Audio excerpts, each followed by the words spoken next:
तो hello dear student, आज के इस वीडियो में आपके लिए लेके आ चुके हैं कक्षा 9वीं वार्षिक परीक्षा 2024-25। विषय आपका हिंदी के लिए दोस्तों पेपर। अगर आप लोग वार्षिक परीक्षा 2025 में टॉपर बनना चाहते हैं तो इस वीडियो को आप लोग पूरा कंप्लीट तक जरूर देख लीजिए दोस्तों, क्योंकि आज की इस वीडियो में आपको सभी प्रश्नों का सॉल्यूशन के साथ आप लोगों को बताने वाला हूं, जो कि आप लोग यहाँ पर देख सकते हैं दोस्तों। सभी प्रश्नों का फुल सॉल्यूशन आपको एक ही वीडियो में मिलेगा। तो चैनल को सब्सक्राइब करके वीडियो को लाइक जरूर कर दीजिएगा। तो चलिए सभी प्रश्नों को सोल्व करके देख लेते हैं। तो दोस्तों आप लोग देख सकते हैं, जहाँ पर सबसे पहले आपको अपना रोल नंबर फिलअप करना होगा। जो भी दोस्तों आपका रोल नंबर होगा तो आपको सबसे ऊपर पेपर में अपना रोल नंबर लिखना होगा। उसके बाद दोस्तों आप लोगों को पेपर को अच्छी तरह से देख लेना है, ताकि आपको पेपर को सॉल्व करने में किसी भी प्रकार की दिक्कत ना हो। और पेपर आपका 75 नंबर का आने वाला है। समय आपको 3 घंटे का मिलेगा। टोटल प्रश्नों की संख्या 23 रहने वाली है। तो आप लोग इसे देख लीजिएगा। सबसे पहले दोस्तों आपको कुछ इस तरह का निर्देश आपको यहाँ पर देखने को मिलेगा। उसके बाद दोस्तों निर्देश को देखने के बाद आप लोग यहाँ पर देख सकते हैं, इसमें हमारा सबसे पहला आपका आता है प्रश्न नंबर 1, जो कि आपसे पूछा गया कि सही विकल्प चुनकर लिखिए। 6 नंबर का प्रत्येक प्रश्न के लिए आपको 1 अंक मिलेगा। तो इसमें हमारा पहला प्रश्न आपका आता है, आचार्य रामचंद्र शुक्ल ने हिंदी पद्य साहित्य को विभाजित किया है। इसमें दोस्तों आपको 4 ऑप्शन दिया गया है। पहला 3 कालों में, दूसरा 4 कालों में, तीसरा 6 कालों में, चौथा 8 कालों में। पहले प्रश्न का आपका राइट आंसर हो जाएगा, आचार्य रामचंद्र शुक्ल ने हिंदी पद्य साहित्य को कितने कालों में विभाजित किया है? 4 कालों में। तो आपको पहले में लिखना होगा दूसरा नंबर 4 कालों में।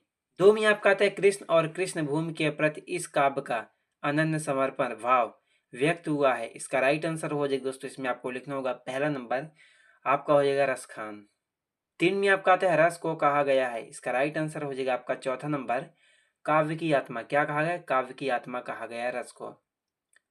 4 में आपका आता है, महादेवी वर्मा को काव्य प्रतियोगिता में कटोरा मिला था। इसका राइट आंसर हो जाएगा दोस्तों आपका चांदी का दूसरा नंबर। 5 में आपका आता है, रंगीला शब्द में प्रत्यय है। इसका राइट आंसर हो जाएगा दोस्तों आपका ईला। क्या हो जाएगा? ईला। 6 में आपका आता है, रीढ़ की हड्डी पाठ की विधा है। इसका राइट आंसर हो जाएगा आपका एकांकी। तो दोस्तों उसके बाद आपका आता है प्रश्न नंबर 2, जिसमें आपका पूछा गया कि रिक्त स्थानों की पूर्ति कीजिए, जो कि 6 नंबर की आपकी ये भी पूछी गई है। तो इसमें हमारा पहला प्रश्न आपका आता है, मखमली डॉट डॉट हुई है लाल। पहले प्रश्न में आपको 3 ऑप्शन दिया गया। पहला मटर, दूसरा टमाटर, तीसरा आलू। पहले प्रश्न का आपका राइट आंसर हो जाएगा, पहले में आपको लिखना होगा टमाटर। 2 में आपका आता है, काव्य डॉट डॉट के भेद माने गए हैं। इसका राइट आंसर हो जाएगा काव्य के 2 भेद माने गए हैं। तो आपको दूसरे में लिखना होगा पहला नंबर 2 भेद। 3 में आता है, कविता के शाब्दिक अनुशासन का नाम डॉट डॉट है। इसका राइट आंसर हो जाएगा, कविता के शाब्दिक अनुशासन का नाम छंद है। क्या है? छंद। 4 में आपका आता है, गद्य में व्याकरण का प्रयोग भी डॉट डॉट से ग्रहण किया जाता है। इसका राइट आंसर हो जाएगा, गद्य में व्याकरण का प्रयोग भी आसानी से ग्रहण किया जाता है। 5 में आपका आता है, शब्दों के सार्थक योग को डॉट डॉट कहते हैं। 5वें का आपका राइट आंसर हो जाएगा, शब्दों के सार्थक योग को क्या कहते हैं? तो आपको इसमें लिखना होगा दोस्तों वाक्य। 6 में आपका तो 1967 की बार को डॉट डॉट ने स्वयं भोगा था। इसका राइट आंसर हो जाएगा लेखक। तो आपका 6 का पहला नंबर राइट आंसर हो जाएगा, लेखक ने स्वयं भोगा था। उसके बाद आपका आता है प्रश्न नंबर 3, जो कि आपसे पूछा गया कि निम्नलिखित कथनों के समक्ष सत्य या सत्य लिखे, जो कि आपसे 6 नंबर का आपका ये पूछा गया है। तो इसमें हमारा पहला प्रश्न आपका आता है, कवि सर्वेश्वर दयाल ने मेघों के आने की तुलना सजकर आए प्रवासी अतिथि दामाद से की है। पहले प्रश्न में आपको लिखना होगा सत्य। क्या लिखेंगे? सत्य। 2 में आपका था, छंद को पढ़ते समय आने वाला विराम यद कहलाता है। दूसरे का राइट आंसर हो जाएगा आपका सत्य। 3 में आपका था, डांडे तिब्बत की सबसे खतरे की जगह है। इसमें आपको लिखना होगा दोस्तों सत्य। 4 में आपका था, झूरी काछी के दोनों बैल पछाई जात के थे। इसका भी राइट आंसर हो जाएगा आपका सत्य। 5 में आता है, आग तत्मत शब्द है। इसका राइट आंसर हो जाएगा सत्य। 6 में आता है, लेखिका मृदुला गर्ग ने अपनी नानी को कभी नहीं देखा था। आपका 6 का भी राइट आंसर हो जाएगा दोस्तों सत्य। तो पहले का सत्य, दूसरे का सत्य, तीसरे का सत्य, चौथे का सत्य, 5वें का सत्य, 6ठे का सत्य। तो आप लोग इन सभी प्रश्नों को आप लोग अच्छी तरह से याद जरूर कर लीजिएगा। और उसके बाद आपका आता है प्रश्न नंबर 4, जिसमें आपका पूछा गया कि सही जोड़ी का मिलान करके लिखे, जो कि आपसे 6 नंबर का पूछा गया है।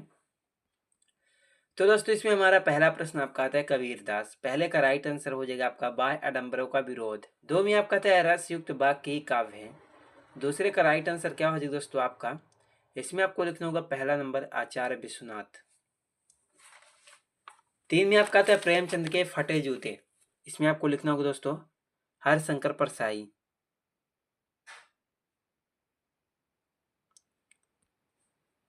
4 में आता है उल्टा शब्द। इसका राइट आंसर हो जाएगा, चौथे में आपको लिखना होगा विलोम। 5 में आपका आता है उपसर्ग। तो 5वें का राइट आंसर हो जाएगा आपका जो शब्द के आगे लगते हैं आपका 7वां नंबर। 6 में आपका आता है भागलकोट। इसका राइट आंसर हो जाएगा कर्नाटक का छोटा कस्बा। तो दोस्तों उसके बाद आपका नेक्स्ट प्रश्न आपका आता है प्रश्न नंबर 5, जो कि आपसे पूछा गया कि निम्नलिखित प्रश्नों को उत्तर एक वाक्य में लिखे, जो कि आपसे 6 नंबर का पूछा गया है। तो इसमें हमारा पहला प्रश्न आपका आता है, तो पहले में आता है लद्दाख की काव्य शैली को कहा गया है। पहले प्रश्न का आपका राइट आंसर हो जाएगा दोस्तों बाघ। 2 में आपका आता है उपमेय में उपमान का आरोप कौन सा अलंकार कहलाता है। इसका राइट आंसर हो जाएगा आपका रूपक। 3 में आपका आता है सलीम अली की आत्मकथा का नाम लिखिए।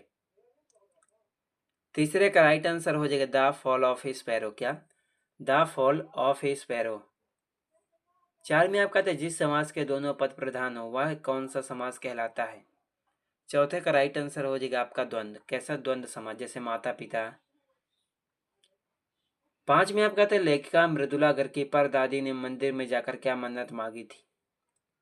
5वें का राइट आंसर हो जाएगा लेखिका मृदुला घर की परदादी ने मंदिर में जाकर यह मन्नत मांगी थी कि उनकी पतोहू का पहला बच्चा बेटी ही हो।